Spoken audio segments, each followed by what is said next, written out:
go. Do we all agree? Yes. So what is that out of 100? 10 out of 100. And what would be the common fraction for this one? Christian, you got it? Yep. What is it? 1/10. 1/10. The ability to deeply understand and work with percentages depends on the students having a sound understanding of place value, of the decimal number system, and of fractions in their operations. It is important that students are given opportunities to explore, recognize, demonstrate, and articulate these connections for themselves, and to be able to work fluently between them. This video will focus on MGSE6 RP3C. Find a percent of a quantity as a rate per 100. Given a percent, solve problems involving finding the whole given a part and the part given the whole. In preparation for 6th grade work in ratio and proportional reasoning, students learn to see products such as 5 times 3 as expressions that can be interpreted in terms of a quantity, 3, and a scaling factor, 5. This means students know 5 times 3 also means this expression shows 5 times as big as 3, which requires them to reason abstractly.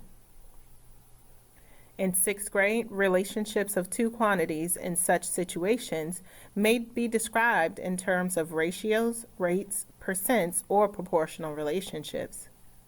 Students must understand the concept of a ratio and use ratio language to describe a ratio relationship between two quantities, such as the word per. Students must also understand percent means per 100.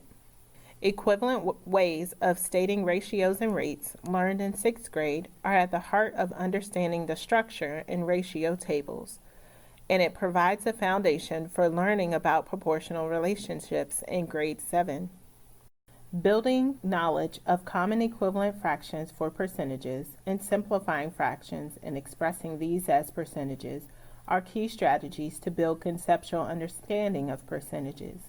In the beginning clip, the students were modeling quantities out of 100, recording them as percentages, then as fractions out of 100, and simplifying those to common fractions. Students can also use tape diagrams and double number line diagrams to represent collections of equivalent ratios, including determining the percent of a number.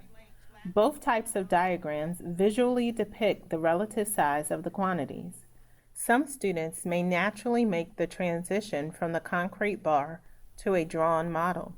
This student is determining 80% of 60 flowers using linking cubes in a drawn double number line. Listen closely as he thinks aloud.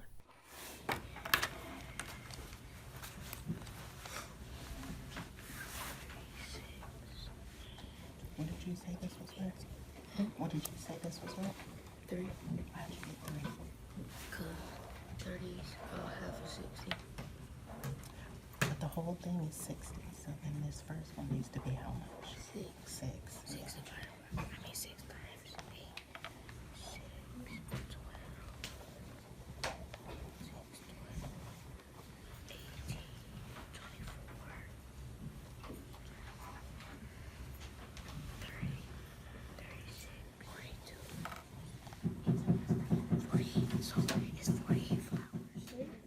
Being able to use benchmarks to work out other percentages, such as 15% is the same as 10% plus half of 10%, is another key strategy for building conceptual understanding of percentages.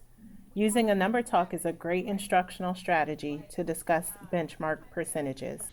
10% of 200 was 20. Oh, yeah. And you all remember that digit moves to the right, so it gets 10% smaller, okay? And like if we had, let's see, 500. 10% of 500 would be what? 50. 50.